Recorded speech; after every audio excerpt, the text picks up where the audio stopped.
नमस्कार दोस्त, स्वागत है आपका एग्ज़ाम स्टडी पर। और आज हम लोग करेंगे 1 अगस्त 2020 की करंट अफेयर।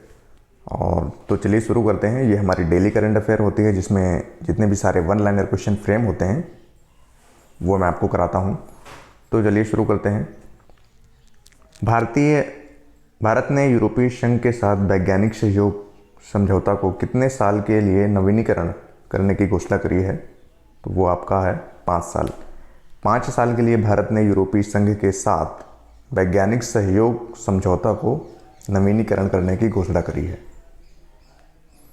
रूस ने किस देश को S-400 मिसाइल जो है सुरक्षा प्रणाली की आपूर्ति पर रोक लगा दी है? तो वो है चाइना। जैसा कि आप देख रहे होंगे कि जो रशिया के चीन से संबंध है वो अच्छे नहीं हैं और उसके संबंध खराब होते जा रहे हैं। तो रशिया ने S-400 मिसाइल सुरक्षा प्रणाली की आपूर्ति पर रोक लगा दी है चाइना से। अंतर्राष्ट्रीय बाघ दिवस किस दिन मनाया जाता है? आपका आंसर है 29 जुलाई। 29 जुलाई को क्या मनाया जाता है? इंटरनेशनल जो हमारा टाइगर डे है 29 जुलाई को मनाया जाता है। तो करेक्ट ऑप्शन होगा आपका 29 जुलाई। संयुक्त राष्ट्र की रिपोर्ट ने हाल ही में चेतावनी दी थी कि किस राज्य में ISIS के जो आतंकवादी हैं उसकी उल्लेखनीय वृद्धि हुई है। वो है केरला और कर्नाटक में। केरला और कर्नाटक में जो UNO की जो रिपोर्ट है उसके मुताबिक ISIS की जो आतंकवादियों में जो वृद्धि हुई है वो केरल और कर्नाटक में सबसे ज़्यादा हुई है।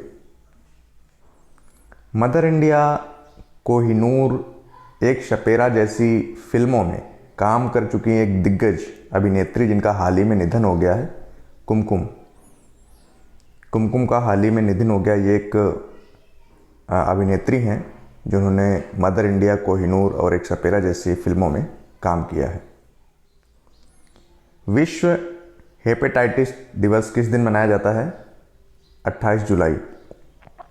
हर साल 28 जुलाई को विश्व हेपेटाइटिस दिवस मनाया जाता है। भारत ने democratic people's republic of north Korea DPRK जिसे बोलते हैं, democratic people's republic of north Korea को कितने मिलियन अमेरिकी डॉलर की चिकित्सा सहायता प्रदान करी है? 1 मिलियन अमेरिकी डॉलर। 1 मिलियन अमेरिकी डॉलर की सहायता प्रदान करी है। और यहाँ पर DPRK इसका फुल फॉर्म भी आपको याद होना चाहिए। कभी कभी ऐसे क्वेश्चन पूछते हैं, आपने देखा होगा एग्जाम में, कि DPRK में R का फुल फॉर्म क्या है या DPRK में P का, मतलब किसी भी पर्टिकुलर एक वर्ड को उठा लेता है और पूछता है इसका मीन्स क्या है इसमें, या तो फिर पूछ लेगा DPRK का फुल फॉर्म क्या है। तो democratic people's republic of north Korea. हमारे एक क्वेश्चन में कई सारे क्वेश्चन बनते हैं और उनके पूछने का तरीका बदल जाता है। तो पर्टिकुलर हमें एक एक वर्ड पर ध्यान देना है कि क्या क्वेश्चन कह रहा है। हाल ही में किस क्रिकेट बोर्ड ने अपने मुख्य कार्यकारी अधिकारी जिसे CEO बोलते हैं लुत्फुल्लाह इश्तेनिकजई को पद से बर्खास्त कर दिया है? ये हैं अफ़गानिस्तान क्रिकेट बोर्ड के जो हैं CEO थे लुत्फुल्लाह इश्तेनिकजई, तो उन्हें पद से बर्खास्त कर दिया है। संयुक्त राष्ट्र के एक रिपोर्ट के अनुसार दिल्ली में लॉकडाउन के कारण कितने प्रतिशत नाइट्रोजन डाइऑक्साइड का स्तर घट गया है? तो ये है 70%। 70% कम हो गया नाइट्रोजन डाइऑक्साइड का स्तर। हाल ही में राष्ट्रपति जो हैं रामनाथ कोविंद ने मध्य प्रदेश के राज्यपाल के रूप में किसे नियुक्त किया है? आनंदीबेन पटेल। आनंदीबेन पटेल को राज्यपाल के रूप में नियुक्त किया है MP के। अभी हाल ही में MP के राज्यपाल की डेथ हो गई थी, इस वजह से आनंदीबेन पटेल को वहाँ पर नियुक्त किया गया है। फ्रांस से आए 5 राफेल विमानों की किस एयरबेस पर लैंडिंग कराई गई? आप सभी को पता है अम्बाला एयरबेस। मैंने राफेल पर एक सेपरेट वीडियो बनाया है जिसमें राफेल से संबंधित जितने भी महत्वपूर्ण क्वेश्चन फ्रेम हो सकते हैं, महत्वपूर्ण बातें हैं, उसको लेकर एक वीडियो है, आप देख सकते हैं। भारतीय मूल की लेखिका के उपन्यास बर्न्ट शुगर को प्रतिष्ठित अवार्ड बुकर हेतु शामिल किया गया है।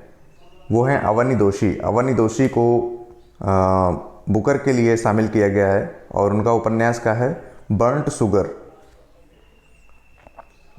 पाकिस्तान क्रिकेट बोर्ड पीसीबी जिसे बोलते हैं, पीसीबी को पाकिस्तानी बल्लेबाज उमर अकमल को कितने साल का बैन हटाकर 18 महीने कर दिया है? 3 साल। उन पर 3 साल का प्रतिबंध था जिसको घटाकर 18 महीने कर दिया गया है, यानी कि 1.5 साल।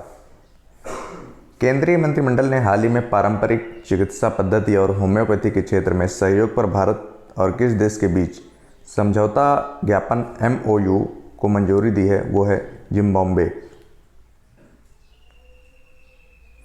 बांग्लादेश के युवा तेज गेंदबाज जो हैं काजी इस्लाम जो हैं, उनको 2018 में डोप परीक्षण में विफल होने के कारण राष्ट्रीय क्रिकेट बोर्ड ने कितने साल के लिए प्रतिबंधित कर दिया था? 2 साल। डोप परीक्षण क्या होता है? उसमें जो भी हमारे खिलाड़ी होते हैं वो ड्रग्स वगैरह लेते हुए अगर पकड़े जाते हैं तो डोप परीक्षण वही होता है, ड्रग्स वगैरह का, या जो भी नशीली दवाइयाँ होती हैं उनका अगर सेवन करते हैं वो, तो उसमें अगर पकड़े जाते हैं तो उन्हें बैन कर दिया जाता है। तो 2 साल के लिए बैन कर दिया गया था बांग्लादेश के जो युवा तेज गेंदबाज थे काजी इस्लाम को। IRCTC ने किस बैंक के साथ मिलकर रुपे कार्ड लॉन्च किया है? तो वो है SBI, state bank of India, भारतीय स्टेट बैंक। महाराष्ट्र सरकार ने कोरोना वायरस प्रसार को देखते हुए राज्य में लॉकडाउन किस तारीख तक बढ़ा दिया है? 31 अगस्त। 31 अगस्त तक महाराष्ट्र की सरकार ने कोरोना वायरस के चलते, कोविड-19 के चलते लॉकडाउन बढ़ा दिया है। केंद्र सरकार ने वित्त वर्ष 2018-19 के लिए आयकर रिटर्न जो है वो उसकी तिथि कब तक के लिए बढ़ा दी गई है? 30 सितंबर तक बढ़ा दिया है। केंद्र सरकार ने 2018-19 के आयकर रिटर्न IT रिटर्न की जो डेट है वो 30 सितंबर तक बढ़ा दी है। चीन ने पृथ्वी का अध्ययन के लिए कितने नए सैटेलाइट लॉन्च किए हैं? 3। चीन ने 3 नए सैटेलाइट लॉन्च किए हैं। किसके लिए? पृथ्वी के अध्ययन के लिए। हाल ही में किस भारतीय cricketer first class and IPL इन सभी प्रारूपों से संन्यास लेने की घोषणा करी है? तो रजत भाटिया। हमारे जो रजत भाटिया हैं उन्होंने हाल ही में IPL और जो फर्स्ट क्लास जो भी हमारे होते हैं क्रिकेट होते हैं उसमें से संन्यास लेने की घोषणा करी है रजत भाटिया ने। तो दोस्तों ये डेली करंट अफेयर्स था और आज का 1 अगस्त 2020 का।